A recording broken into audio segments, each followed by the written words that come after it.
Hello, everyone, and welcome to English Pod. My name is Marco. I'm Amira. Hey, Amira, how are you today? I'm doing great. What about you? I'm doing pretty good. I'm excited about this lesson that you have for us today. Yes, it's actually a very, very useful lesson. It's about someone asking his boss for an assistant. Oh, okay, an assistant. What's an Yes. assistant? Well, it's someone who helps you with your work around the office. Okay, great. So let's listen to this dialogue, and when we come back, we'll take a look at all the interesting and useful vocabulary that you'll find.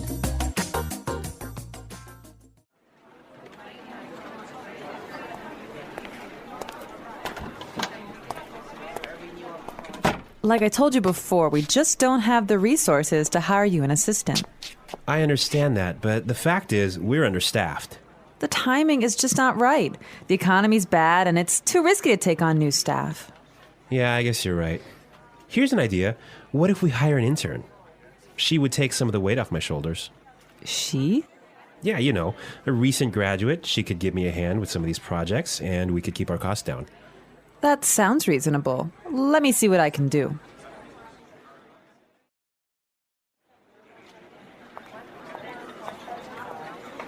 Tony, I'd like to introduce you to your new assistant. Okay, great. Let's meet her. Hi, I'm Adam. Oh, hi, I'm Tony.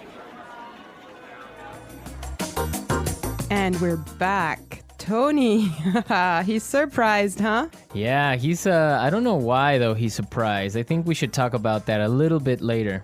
Yes, for now, let's look at some interesting vocabulary and phrases here. Marco, I know you've chosen one for us. Yeah, the first one that I want to take a look at is resources. Resources. Resources. Resources. And that means, in this text, basically money. Right. So the office doesn't have enough money. Okay. I've chosen another interesting word for you, and that's understaffed. Understaffed. Understaffed. Understaffed. Now, understaffed means that they don't have enough people working there. They don't have enough workers. Right. They don't have enough employees. Perfect. Okay. The next one is timing is just not right. The timing is just not right. The timing is just not right. The timing is just not right. Okay, let's listen to how we can use this entire phrase in a different situation so then we can understand what it means. Let's listen.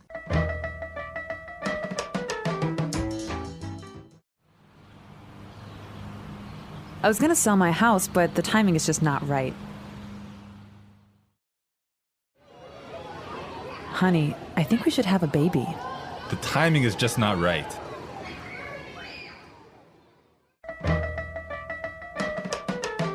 Okay, great. I guess that makes it clear. Yes, actually, it's very obvious that it means that it's just not a good time. Right. Perfect. Yeah. I have another interesting phrase for you, which is weight off my shoulders. Weight off my shoulders. Weight off my shoulders. Weight off my shoulders. So, to take weight off my shoulders is another way of saying to help me with my work or to take some of my work away from me. If you have a lot of things to do and I come and help you, that means that I took some of the weight off your shoulders. Yes. Let's look at the next phrase that we have here, and it's give me a hand. Give me a hand. Give me a hand. Give me a hand. Okay, now this is not literal. It's not that I'm going to give you somebody's hand, right? Let's listen to some examples, and then we can come back and explain what it means.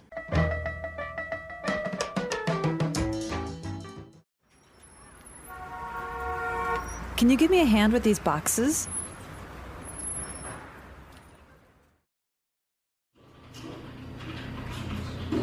Neil, I'll need you to give me a hand with the sales reports.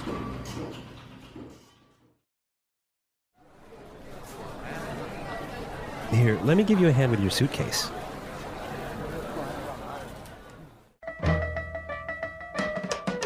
All right. Give me a hand is another way of saying help or to help out. Exactly, to help out. Right. Perfect. Now, the last phrase we're going to look at here in this dialogue is keep our costs down. Keep our costs down. Keep our costs down. Keep our costs down. So to keep our costs down means to try and not spend so much money. Exactly. Many companies, for example, now control how much printing you do, Yes. right? To keep yes. the costs down of paper. Yeah, so in other words, they do not want to have unnecessary spending. Perfect. Okay, I think it's time for us to listen to this dialogue one more time, but I want everyone to listen and see why Tony is surprised at the end when he meets his intern, when he meets his assistant.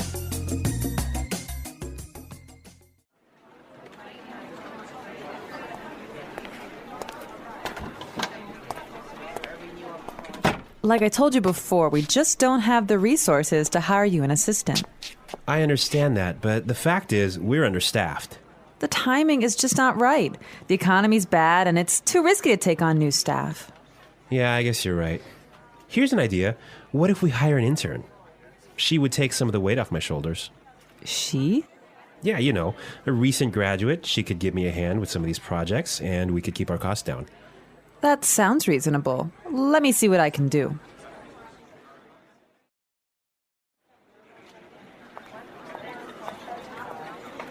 Tony, I'd like to introduce you to your new assistant. Okay, great. Let's meet her. Hi, I'm Adam. Oh, hi, I'm Tony. Well, you know, Marco, I think that Tony was really surprised because he was kind of hoping to have a female intern. Yeah, I think that's exactly what he was expecting. Maybe this guy is a little bit sexist. He thought that an intern should be a girl, but instead he got Adam. Exactly, and it looks like Adam is really big and really tall because he's got that deep voice. Right. An intern, Marco, do you want to elaborate on that? Working at a company with a very low salary or sometimes no salary at all, but what you're gaining is experience and you're learning a lot of things. Everyone who has been an intern or had an intern knows that sometimes they are not treated all that well. Sometimes they just serve coffee or they have to do paperwork. Or like photocopying things. Exactly. Yeah. But some internships are really, really cool, and some are really good experiences for learning.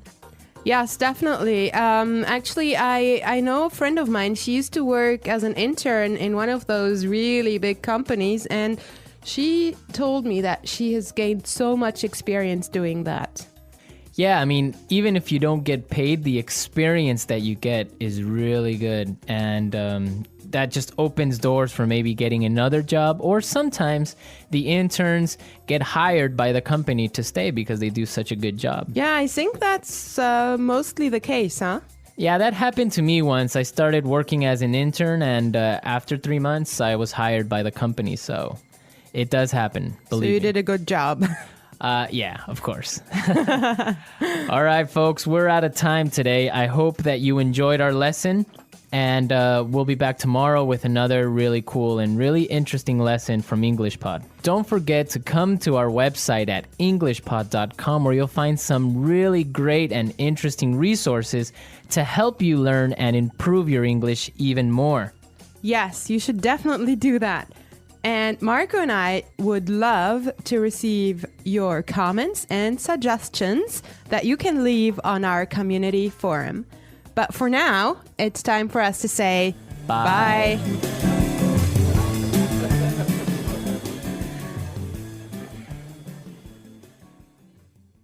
Next, I'm going to bring you an interesting morality tale. Enjoy. The Time Traveler's Dilemma. DR. Elliot Carter never intended to be the first human to travel through time. As a theoretical physicist working at Quantum Labs, he had spent years developing the Chrono device, a machine designed to send small objects a few seconds into the past. But on one fateful night, a miscalculation changed everything. While calibrating the machine, Elliot leaned too close to the control panel. A surge of energy coursed through the room, and before he could react, the world disappeared. When he opened his eyes, he was no longer in his lab. The air was cleaner, the sky brighter, and the buildings around him, they weren't buildings at all. Instead, he was surrounded by towers made of glass and metal, floating above the ground. Strange flying machines zipped through the air, and pedestrians wore sleek, glowing clothing. Elliot had not just traveled a few seconds into the past. He had jumped centuries into the future. The year was 3124. Elliot wandered through the futuristic city, unnoticed at first. The streets were filled with holographic advertisements, autonomous robots, and humans communicating telepathically. "Excuse me," Elliot approached a passerby. "Where am I?" The man's eyes scanned him, a thin visor projecting a series of data streams. His expression turned from curiosity to alarm. "You don't belong here." Before Elliot could respond, a loud siren blared. Temporal anomaly detected. Authorities notified. Panic surged through him. The future police were coming. He ran. Just as the robotic enforcers closed in, a hand yanked him into a hidden passage. "Follow me if you want to live." Elliot didn't hesitate. His mysterious rescuer, a woman in a dark, high-tech suit, led him through an underground network of tunnels. "Who are you?" he asked. "My name is Leora, and you, DR. Carter, are a problem." She explained that time travel was illegal. The future government, known as the Eternum Order, had outlawed all temporal interference to maintain control. Anyone who disrupted the timeline was considered a threat. "The fact that you arrived here means something went wrong with history," Leora said. "We need to find out why." She was part of the Temporal Resistance, a group fighting against Eternum's control over time. If Elliot wanted to survive, he had to help them. He had no choice. The Resistance had uncovered a terrifying truth. Elliot wasn't the first accidental time traveler. Over the past century, there had been multiple anomalies, people from different eras appearing suddenly, only to be captured and erased by the Eternum Order. But Elliot was different. "Your name appears in historical records," Leora told him. "You were supposed to invent time travel, but you vanished before you could." Elliot's stomach sank. His disappearance had rewritten history. If he didn't return to his own time, the future itself might collapse. To return, Elliot needed to access Eternum's Chrono Vault, the only place where time travel technology still existed. The mission was impossible, heavily guarded, protected by AI, and hidden beneath the city. But the Resistance had a plan. Under cover of night, Elliot and Leora infiltrated the vault. Security drones patrolled the halls, scanning for intruders. The duo moved swiftly, disabling alarms and hacking into Eternum's database. Then they found it, the Temporal Nexus, a shimmering portal-like device designed to manipulate time. "Once I go back, what happens to this world?" Elliot asked. "If we're lucky, it resets," Leora said. "If we're not, it disappears." Elliot hesitated. Could he really erase an entire future? Then the alarms blared. They had been discovered. Elliot activated the Nexus just as the enforcers stormed in. "Go!" Leora shouted, holding them off. With one last look at the future, Elliot stepped into the portal. A flash of light, and he was back. Elliot awoke in his lab, the chrono device still humming, as if nothing had happened. Had it all been real? Or just a vision? Then he noticed something. On his desk lay a sleek, futuristic visor, one that hadn't been there before. A message flickered across its screen. "Don't forget us, Leora." Elliot knew what he had to do. He would perfect time travel, but this time he would be ready. That's all for today. See you next time.